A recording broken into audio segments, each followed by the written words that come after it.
Bonjour à tous! Bienvenue à la café! 皆さんこんにちは。オンラインフランス語学校アンサンブル・アン・フランセプレゼンツアラキャフェットにようこそ。フランス語が大好きなあなたに旬な情報をお届けする番組です。パーソナリティのやすこです。今日もよろしくお願いします。さて、マチュー先生とバネッサ先生のフランス語版による対談第4回目。本日が最終回となります。今日はビールのことからは話をそれて、バネッサ先生とマチュー先生によるフランス語についてというテーマでお送りいたします。それではどうぞ。Bonjour Vanessa. Bonjour Mathieu, comment vas-tu? Très bien. Et bonjour à tous ceux qui nous écoutent. Aujourd'hui, on va parler avec Vanessa de la langue française et de comment les Français apprennent le français quand ils sont jeunes. Eh oui, je t'écoute. Bien. Donc, pour commencer, j'aimerais parler rapidement de mon expérience. Quand j'étais plus petit, quand j'étais jeune, à l'école primaire, entre 6 et 10 ans, bien sûr, j'ai appris le français d'abord chez mes parents, et puis à l'école, j'ai appris les règles de base du français. J'ai appris à écrire et à lire. Et donc, j'ai appris la conjugaison et certaines règles donc, de grammaire un peu plus précisément. Est-ce que toi, tu as des souvenirs de cette époque? Bien évidemment, je pense que c'est une époque qui traumatise tous les Français. L'apprentissage des conjugaisons, de la conjugaison, la grammaire, la formation des phrases, c'est là où tout commence. Et c'est vrai qu'il est important de partir sur de bonnes bases. Ce sont les bases, et c'est vrai que ça prend du temps. Donc, à l'école primaire, donc on entre à l'école primaire quand on a 6 ans, et donc il y a 5 années d'études, je crois, donc le CP, le cours primaire, le CE1, cours élémentaire, première année, CE2, CM1, donc CM c'est quoi? C'est le cours, ah je ne sais pas, CM, on dit le CM1 et puis CM2, ça fait 5 ans. Voilà. Et ensuite, donc ça fait 6 plus 1, on a 11 ans et on entre au collège. Au collège. Oui, le collège.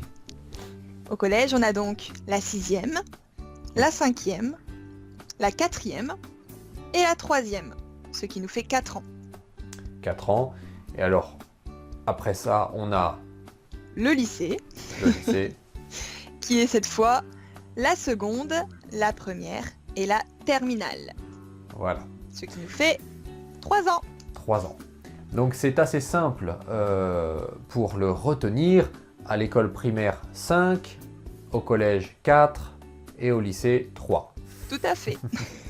Donc au collège, pour moi, c'était une période un peu plus spéciale pour, ma maîtrise du français, puisque j'ai commencé à essayer de tordre la langue et de parler très vite, de parler un peu mal, d'utiliser des mots un peu vulgaires. Et toi? Oui, alors je pense que c'est justement l'effet entrée au collège. On commence à essayer de se trouver, on se cherche intérieurement, on cherche à se différencier des autres, à se créer un style, à avoir une personnalité qui se démarque. Et de ce fait, on en vient à essayer, au niveau du langage, de trouver des choses, des mots, des termes. Parfois on est vulgaire, parfois c'est dans le ton qu'on utilise également. On invente des mots aussi, ça m'est arrivé, au sein d'un groupe, par exemple d'amis, comme un langage codé pour voilà, se différencier des autres et puis aussi pour se créer des relations. En tout cas, Alors, pour moi, ça a été comme ça. est-ce que tu as des exemples? Oui. Il y a un terme qui est très familier en français, qui vient d'un film, si je ne dis pas de bêtises. Ça veut dire j'aime bien, je t'aime bien, et on dit je kiffe. C'est le verbe, alors je ne sais pas si on peut parler d'un verbe, mais c'est le verbe kiffer. Et quand on te dit je te kiffe, ça veut dire je t'aime bien. Attention, registre très familier. Oui. Et de ce fait, c'est pour rire, c'est un terme qu'on utilise plus pour rire, avec des amis, on disait souvent je te kiffe, ce qui est devenu je te kiffasse, et nous étions appelés les kiffasseuses. Toute une histoire qui part voilà, d'un mot qui a été dit d'ailleurs, je pense, vraiment dans un film, et qui a été repris, qui a été, comme tu l'as Alors. dit, tordu, et qui, Oui. voilà. Oui, mais le mot kiffer, en fait, ça vient de l'arabe. C'est un mot qui est utilisé dans l'Afrique du Nord. D'accord. Bon, tu m'apprends quelque chose. Et oui, mais c'est vrai que ce n'est pas un mot que l'on a en France depuis très longtemps. Et comme par exemple à Lille, la culture arabe est très très éloignée, on Tout ne à sait fait. pas d'où vient ce mot. C'est vrai. Ça fait longtemps déjà le collège. Mais les Français ont souvent tendance à reprendre des expressions dans les films. Oui. C'est amusant et puis ça montre qu'on a les mêmes centres d'intérêt. Oui. Donc c'est une complicité qu'on crée avec les autres d'utiliser des termes venant des films. Tu as tout à fait raison. Moi aussi, quand j'étais plus jeune, j'utilisais avec mes amis, mes copains, des répliques de films, des paroles, des expressions que l'on entend dans les films pour montrer notre complicité. Tout à fait. Et je pense que ça vient de là aussi. Quand on entre au collège et au lycée, on a beaucoup de relations, on échange beaucoup son point de vue et puis également on échange sur ses passions et tout ça. Et je pense que en ayant des conseils, disons est-ce que tu as vu tel film, est-ce que tu as écouté telle musique, etc., ça aussi, ça a tendance un peu à changer le langage, je pense, sous l'influence de ce qu'on peut entendre ailleurs. Donc c'est très intéressant ce que tu as dit. Tu as dit que quand on entre au collège, donc on essaye de se trouver, de se forger une personnalité. Tout à fait. Donc on modifie nos expressions, notre manière de parler.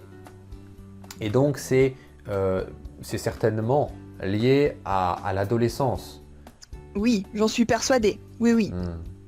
Donc à l'école, bien sûr, on apprend les bases les plus importantes à l'école primaire. Mhm. Et au collège, donc, on étudie un peu plus les subtilités Tout à fait. du français. Tout à fait. Quand on est au collège, je dirais qu'on lit beaucoup plus. On est amené à lire des romans et beaucoup de textes, où on est d'ailleurs interrogé, pour voir les subtilités de la langue. Oui, tout à fait. Et c'était intéressant. Maintenant, quand j'y pense, c'est intéressant pour moi de voir que au collège, par exemple pour moi, je parlais donc avec mes amis et je parlais de plus en plus vite et de plus en plus mal pour essayer de trouver un style. Mais à l'inverse, pendant les cours, avec les professeurs, donc pendant les cours, on étudiait des points de langue assez compliqués. C'était assez difficile, c'était assez classique. En quatrième, en troisième, j'avais des cours de latin. Oui, tout à fait. Alors moi, je n'ai jamais fait de latin. Tu as été plus courageux que moi. Je n'ai pas osé faire du latin. Je me suis dit, ça va être trop difficile, justement. Mais on y apprend l'origine des mots. Et c'est vrai que plus on avance dans le temps, c'est-à-dire par exemple quatrième, troisième, le niveau d'études, plus on est amené, je pense, à voir les vraiment des subtilités de langage.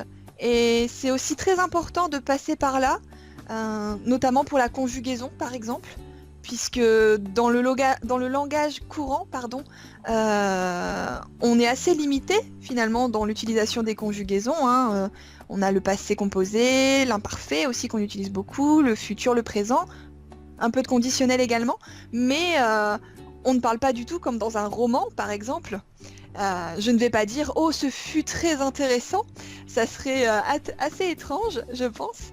Donc, mais c'est bien aussi de voir des exemples et de comprendre dans quelle situation on pouvait utiliser certains langages.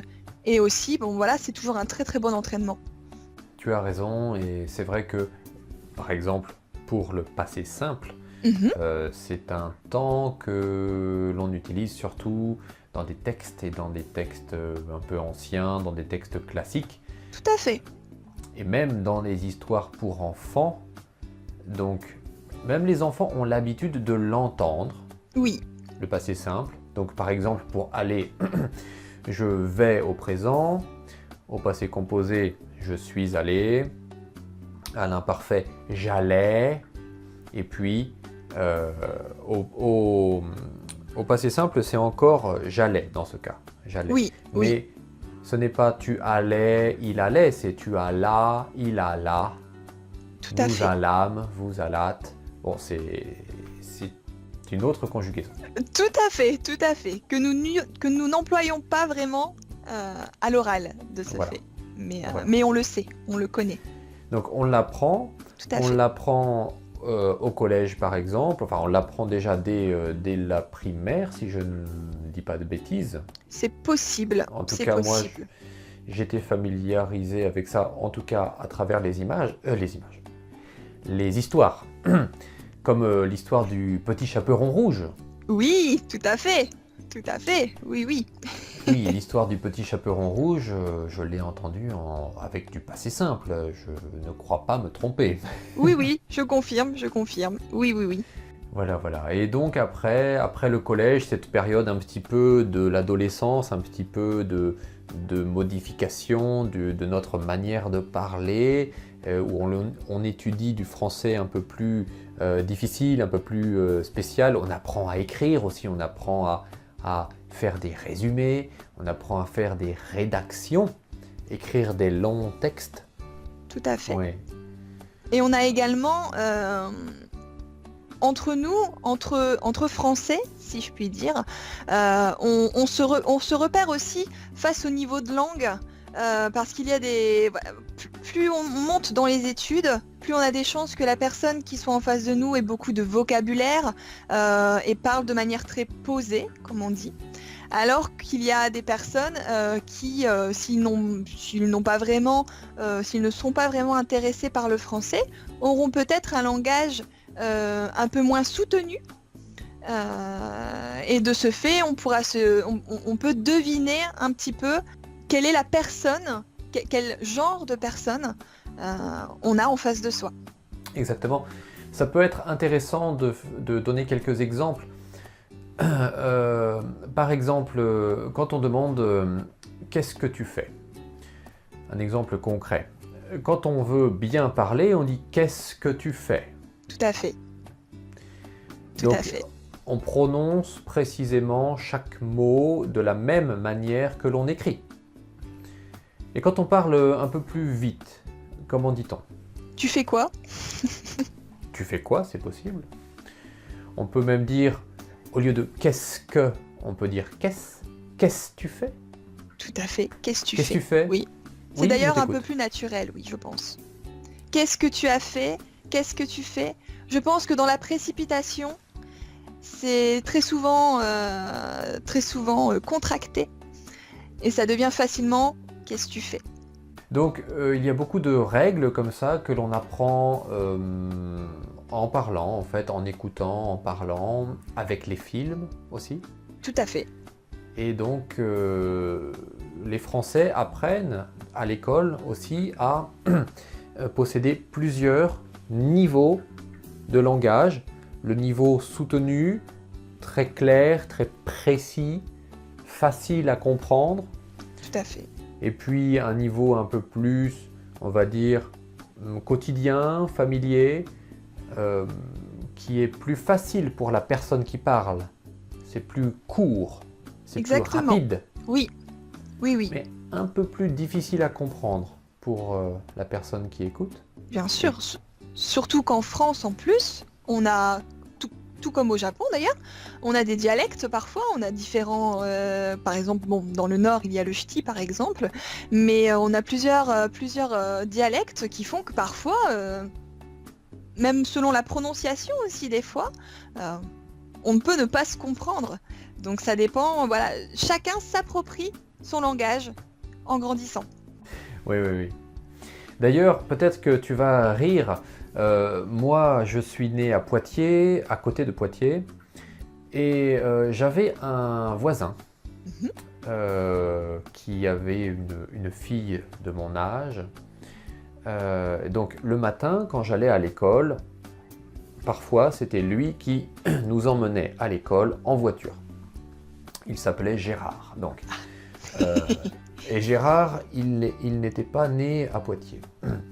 Et le matin, lui, quand il nous voyait arriver, il voyait les enfants, les voisins, les enfants qui venaient chez lui, et il nous disait « Ah, bonjour les biloutes !»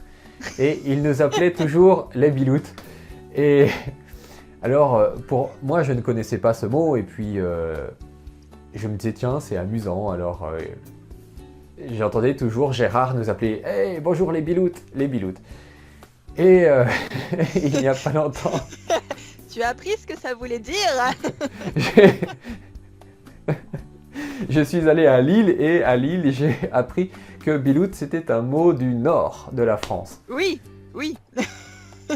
que je n'ai aucune envie de traduire à vrai dire à l'origine.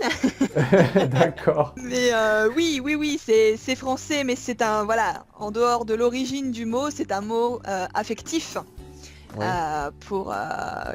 qui est très familier. Qu'on aime utiliser justement. Alors, pas moi personnellement, ce sera peut-être plus en campagne, qu'on aime utiliser voilà, pour appeler les personnes qu'on apprécie. Voilà. Oui, c'est vrai, c'est possible. Je te laisse traduire si tu en as envie. D'accord, non, je laisse le soin aux personnes qui sont curieuses Voilà. d'aller chercher. Allez chercher Je pense si que vous c'est si mieux. vous vous intéressez à ça. Très bien. Bien, merci à toi Vanessa pour cette discussion encore très intéressante. Mais je t'en prie, merci à toi. Et je dis à tout le monde donc à bientôt et bonne journée à tous. Bonne journée! マチュー先生、バネッサ先生、4回にわたりまして対談お疲れ様でした。大変興味深い内容でしたね。フランス人によるフランス語学習についてと申しましょうか。いろいろな年代によって学ぶフランス語がちょっとずつ変わってくるんですね。